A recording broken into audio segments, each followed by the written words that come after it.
this is Lisa from Mobile Tech Review, and today we're going to look at the 2013 MacBook Air 13-inch. This is the first Mac with Haswell inside. Is it fast? Yes, it is. Is the battery life really phenomenal? Particularly so, and we're going to look at it now. So here it is, the latest generation MacBook Air 13-inch, mid-2013, one of the first Ultrabooks on any platform, Windows, Mac, you name it, to actually have the new 4th generation Intel Haswell CPUs inside. While everybody expected improvements in performance, particularly graphics, we haven't always seen that so much with Haswell so far in Ultrabooks. A little bit of an exception here because of the Intel HD 5000 graphics. We'll talk about that in a bit, but huge leaps and bounds in battery life. Of course, Apple also increased battery capacity over the previous generation MacBook Air, which already had really an amazingly large battery for a device that is this thin and compact. It takes up most of the space inside, actually, the battery packs here. We're up to 7,150 milliamps of battery inside. That is a lot, folks. A lot of Ultrabooks have around 5,000 or so. So that explains in part why this guy gets very good battery life. The other reason is the interesting thing about Haswell.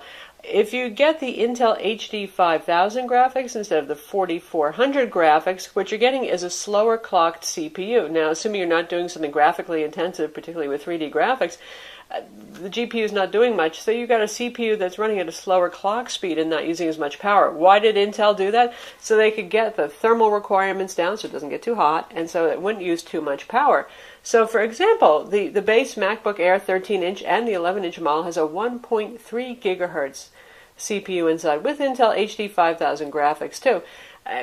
Versus what we've seen so far, say, on the Sony Vaio Pro 11 and 13-inch models, where they've got faster clock speed, 1.6 gigahertz Core i5s, but the 4400 HD graphics. So you can see where the trade-off's going on right there. The good news in terms of benchmark numbers on this Mac, even though we have slower clock speeds, things are looking good. But of particular interest here, this is the Core i7 option. 1.7 gigahertz Core i7 dual-core CPU. You can only get dual-core CPUs in Ultrabooks, so that's what you got right here. So yeah, we've seen a lot of information about the Core i5s and how they do, but not so much for the Core i7, and that's what we're here to tell you about. So far, battery life still looks to be stunning on this, even though we've got the faster clock speed and the somewhat more demanding CPU inside. And right now at 100%, the Mac is predicting 12 hours of use. So far, it's not lying. That's pretty darn amazing. That's outdoing just about every notebook on the planet. The 1.7 gigahertz model has the Core i7-4650U. If you see the 50U at the end, that means it has Intel HD 5000 graphics instead of 4400 for these ULV CPUs. If you get the Core i3, you're going to be getting the i5-4250U. And that's the 1.3 gigahertz turbo boost to 2.6. Our Core i7 has turbo boost to 3.3 gigahertz.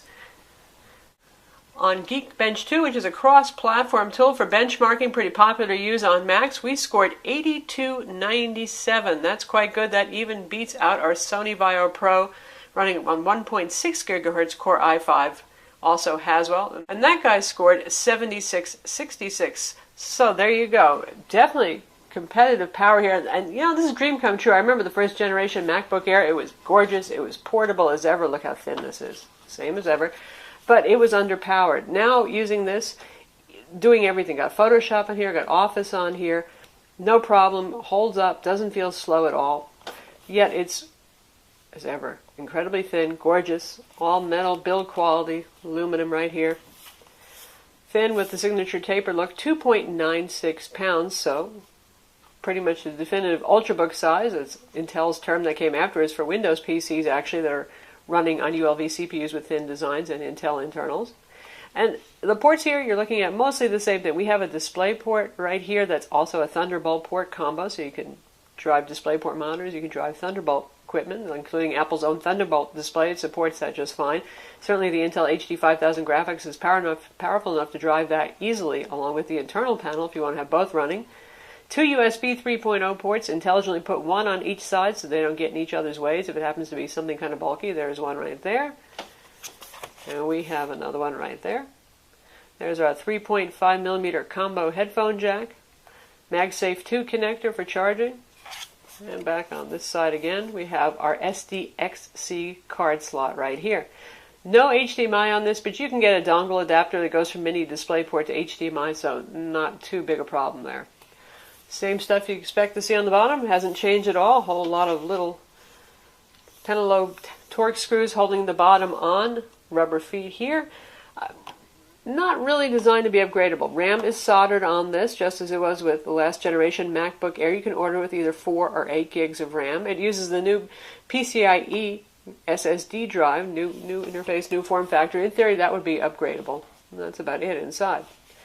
Other changes for internals, now you have Wi-Fi 802.11ac, that faster standard, and Apple just released a new Airport Extreme that supports that, and I'm sure other wireless access point manufacturers are going to start releasing their stuff in droves soon enough.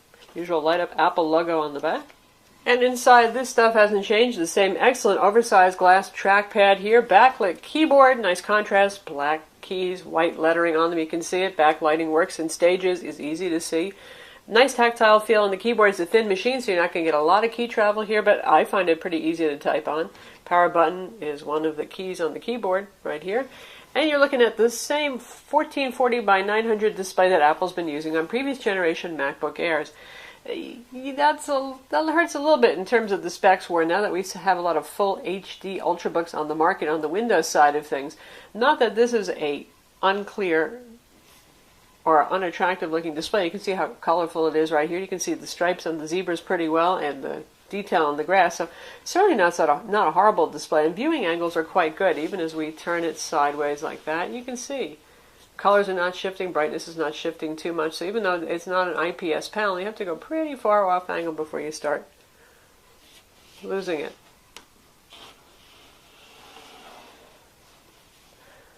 So a nice enough display. Yes, it's not full HD, but you know what? There's a couple of reasons probably for that. Number one, Apple doesn't want to stomp on their Retina line of products. So there has to be a reason for you to pay more for those. Driving bigger displays uses up more power. If they want this guy to be like the record holder for how long a notebook can run, well, they're not going to do something to give you a super duper high resolution display here.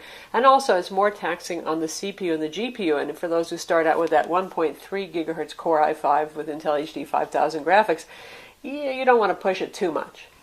And to see just how sharp or not sharp fonts look, here's our website, Mobile Tech Review. We're going to check out a review so you can see a whole lot of text.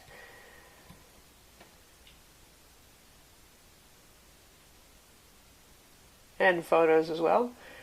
And given that it's 128 ppi, I have to say, it looks really quite nice. It's not hard on the eyes at all. Now, if you're used to a Retina Mac, you're going to see the difference, certainly. But for the rest of us who have not been using Retina Macs a lot, it looks just fine to me. And really what it comes down to, if you're trying to decide, do you want a Retina Mac, do you want a regular MacBook Pro, do you want a MacBook Air, what do you need? Or do you need something that's incredibly portable with really long battery life? Then you need the MacBook Air. Do you want something with a gorgeous display and you're willing to spend some more money, $300 or more, and carry something around that's more than a pound heavier? Then you're getting into the Retina territory for the 13-inch. The 15-inch is obviously even heavier than that.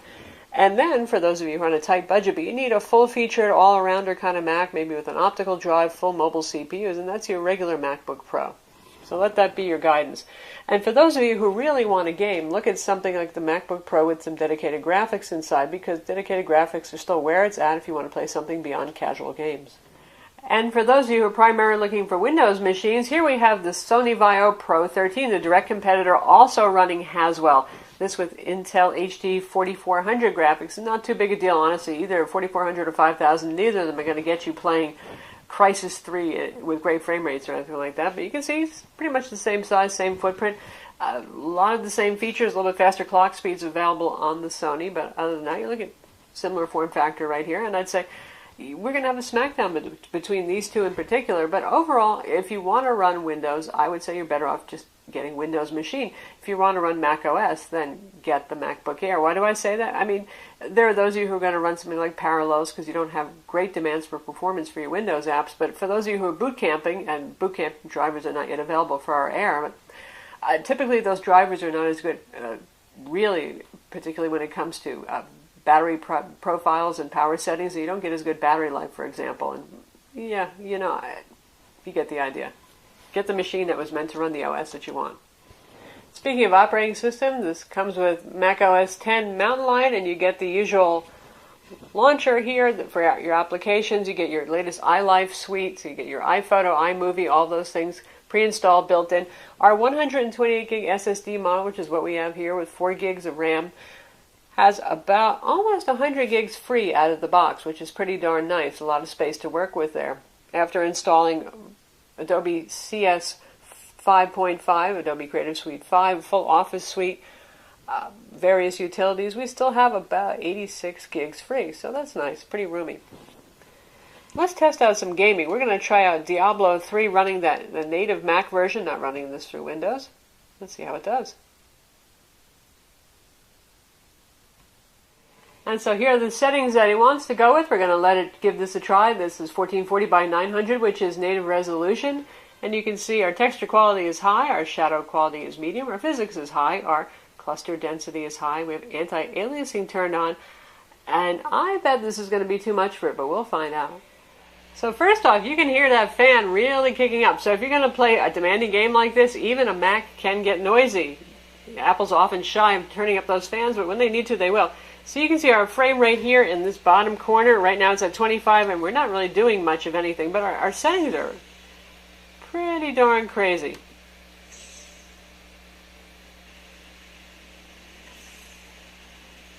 And as we run around the environment, we're sticking pretty well at 26 or so. Going down a little bit to the 20s, lower 20s.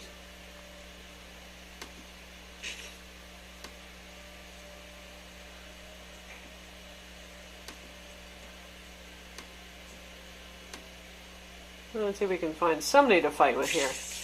Aha! And now our frame rate's going down to about 21, so that's actually not too bad.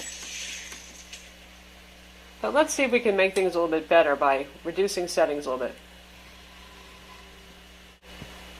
Let's turn off anti-aliasing. And go with physics, low, cluster density, medium. We will go with lower texture quality. Lower shadow quality. We'll go to low. And now, look at that. So we have everything on pretty much lower settings. It's not so pretty anymore. But we're 41, 40 frames per second, so much more playable and fluid looking.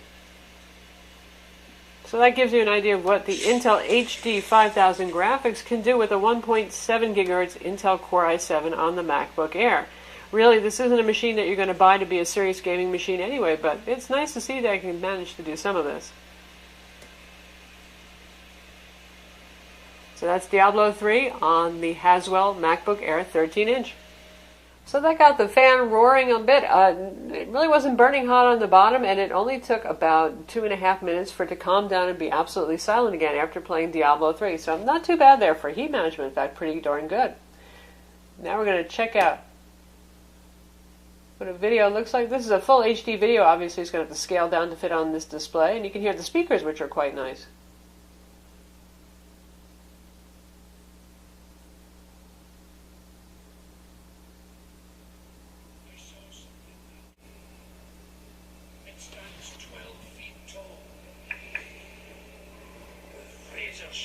That's about half volume. His hide littered with the weapons of fallen warriors.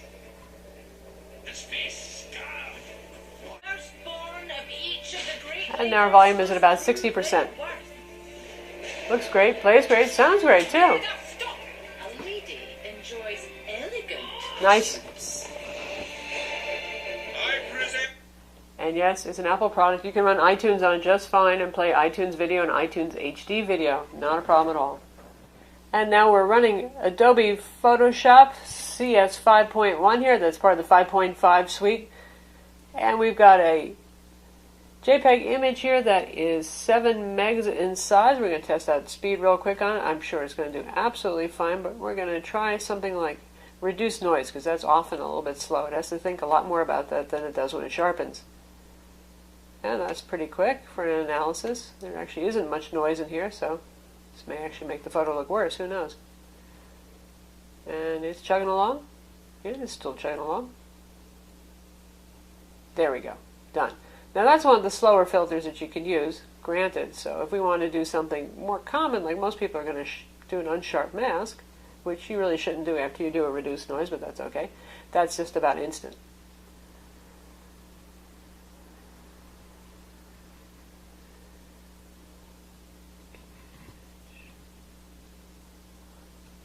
If we want to do something like an image rotation, 90 degrees clockwise, that's just going to be pretty darn quick. So overall, I'd say that's quite nice. So there's your Photoshop running on the MacBook Air 13-inch. So that's the 13-inch MacBook Air mid-2013 with the Haswell CPU refresh and Intel HD 5000 graphics. Same industrial design we've seen since about 2010, but it's aging well. It's still one of the most attractive-looking Ultrabooks on the market. I'm Lisa from Mobile Tech Review. Be sure to visit our website for the full review, and don't forget to subscribe to our YouTube channel.